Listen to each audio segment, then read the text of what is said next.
Welcome back into Cougar Tracks here on the KSL Sports YouTube. So some big movement on the 5-5 pursuit of potential new faces.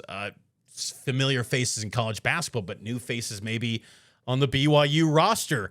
One of the best follows on X these days, the Texas Trial Group. You know it's noteworthy too when head coach Kevin Young is following this account. And you know for a fact, like, I haven't talked to Kevin Young about this, so it's a little bit of speculation, but I got to think KY is just like, I'm having to follow this trial group on X to see where these lawsuits are at because, look, people that are in the NBA, in basketball, they're not well-versed in the courtroom, so we got to follow these accounts. The Texas Trial Group giving us all these updates on the TROs, and they shared all the clients that have a now temporary restraining order. 73 players. Our TROs, the favorite buzzword now in college sports, TROs. 73 guys now have a temporary restraining order to enter the portal, 1, and then move to another school, 2, with that 5th year of eligibility if they were in the class of 2022. And there's 73 players, some women's players, men's, and of note, 2 in particular stand out for BYU, potentially. Gabe Makeda, center for BYU the past couple years, and then Jaxon Kohler, Michigan State big man. Honorable mention, all Big Ten selection last year. Massive. Jaxon Kohler, wherever he goes, I think can make a dent and reshape the college basketball national picture, potentially. I've said it before. If BYU gets Kohler, BYU's the top 15 team in college basketball going into next season. I really believe that. But I think to just assume that might be a little bit premature. Kansas, Kentucky, Louisville, BYU, all in the mix there, reportedly, for Jaxon Kohler. And Kohler shared on Instagram screen grab of him transferring on the IG story, so he's making it clear he's going portaling and he's going to be looking for a new landing spot. I think Kohler would be fantastic. I mean, you can look at the stats, 24% defensive rebound percentage rate. Outstanding. The guy had 11 games last year of more than 10 boards. He's really developed his offensive game. Only 5 3-point attempts his first 2 years at Michigan State. Worked his way into a feature role as an all Big Ten guy, and then he was his junior year, he was outstanding. 36% from 3. Last year, 29%, but still. The ability to have a big man that can hit the 3, that's a new wrinkle that Kevin Young hasn't played with in his first 2 years at BYU. And you think about the high-powered offenses that he can put together, his track record in the NBA, and potentially that. I mean, that's very intriguing when it comes to Jaxon Kohler. It's interesting when you look at the other teams that have been reportedly in pursuit, and I'll be curious to see if there's other programs that jump in the mix for Kohler, because again, I think he can reshape the landscape for a team, not only the perception going in, but really once you get to March, I mean, you slow build that thing in non-conference play, the exhibitions, and then once you get to conference play, you start to get your feet underneath you, and then that stretch run in March, you'd like to think, man, he's dialed in, he's playing his best basketball with that new group. That could change the game for someone. But you look at Kansas, Kentucky, and Louisville. I was looking at Louisville. Obina Akize, remember him? Remember that name? The guy that took a visit to BYU? He's at the Ville. Flory Badunga, remember him? Kansas Jayhawk, now with the Cardinals. They've also got a 7'5" dude from USC, Gabe Dines. They also just got Seth Trimble in this 5-5 bucket from North Carolina. Louisville is loaded next season. They've got to be top 10, top 8 next year. They've got to be really good. They might even be higher than that. That's a squad at Louisville. They want more. They want all the Infinity Stones on that team. Kansas, they've got 5 guys that are 6'10" and up. Kentucky's got Malachi Moreno, Frank Kepnang from Washington. I think college basketball hoop heads who like watching hoops out west, they know him. Reese Potter, who redshirted last year from Miami, Ohio. Njai from Senegal, this new guy that's added to the mix of those international waters for Mark Pope. You know he loves the international ranks. So they got 4 dudes over 7 feet at Kentucky.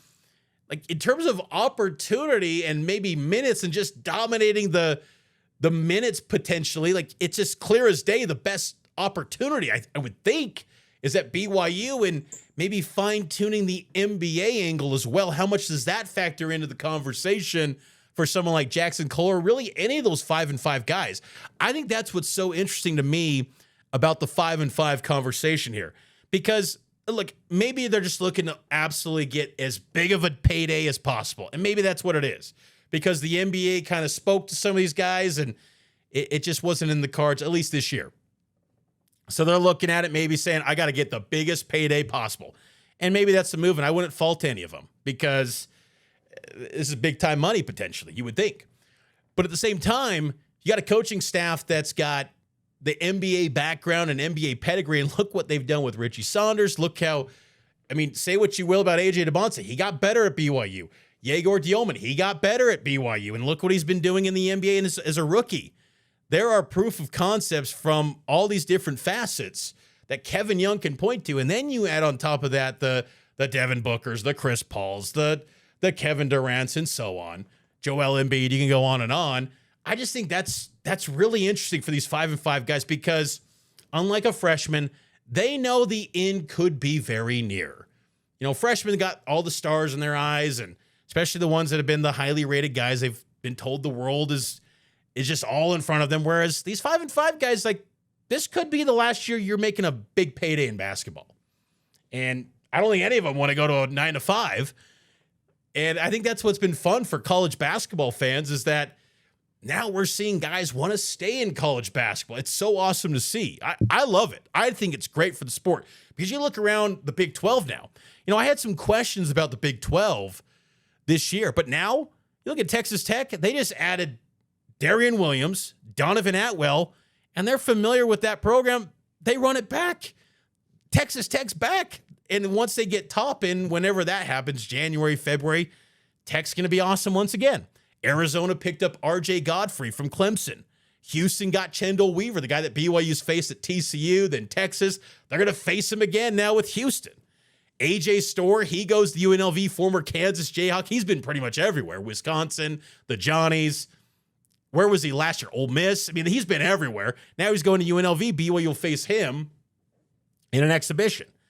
BYU still got 2 spots. And then you see pop up as well, Dallin Hall. He's going portaling for a 5th year, and I think Dallin Hall would be interesting too. You know, again, and that's where I kind of get into the conversation of, okay, they know maybe the end is near potentially. If you're Dallin Hall, does he say, you know what, I've been in the area this summer. I saw him at a Powder League game just watching as a fan, supporting some of his guys, some of his teammates, I think Tanner Toolson, some of those guys. And maybe BYU could be a spot. It'd be wild to see. But, I mean, he was part of the Kevin Young regime, that Sweet 16 team in year 1. It'd be great to see Dallin Hall potentially at BYU. You got 2 roster spots to work with. Let's see it happen. Let's see the resources really continue to blossom for BYU basketball. I think it'd be a great thing. I mean, this BYU team, this 5-5 wrinkle could be just an absolute stroke of genius if BYU can hit this out of the park, especially with Kohler. And I think Kaba Keita would be awesome too if they could. If not Kohler, I think Kaba Keita would be awesome too to run it back. It's just maybe a case of, does he fit this personnel? I feel like Kohler fits the makeup of the roster perfectly. And that's why, even though I love the retention side of it with Keita and how he's familiar and how KY operates and Chris Burgess, but I just think Kohler unlocks something that has maybe been missing a little bit for this BYU team. Either way, though, I just think that to go this long and to just not have an absolute bona fide college stud at center yet, and to maybe backdoor your way into getting one of these 5-5 guys. Look, KY told me at the Big 12 spring meetings, he is willing to wait till the bitter end. KY usually, he's got an intuition, man. Like, even though he'll tell you, I'm still learning college basketball, I'm learning this. He's got a good read on stuff, and I think this could work out quite well for BYU. But again, there's going to be a lot of competition for these guys because these teams, I mean, the ability to add someone like an honorable mention all Big Ten guy in August. I mean, we're talking fall semester is going to be taking place in a few weeks. This next week with the portal and these injunctions saying, hey, open up the portal for a week, this could be wild. So I'm here for it. Give me more portal season.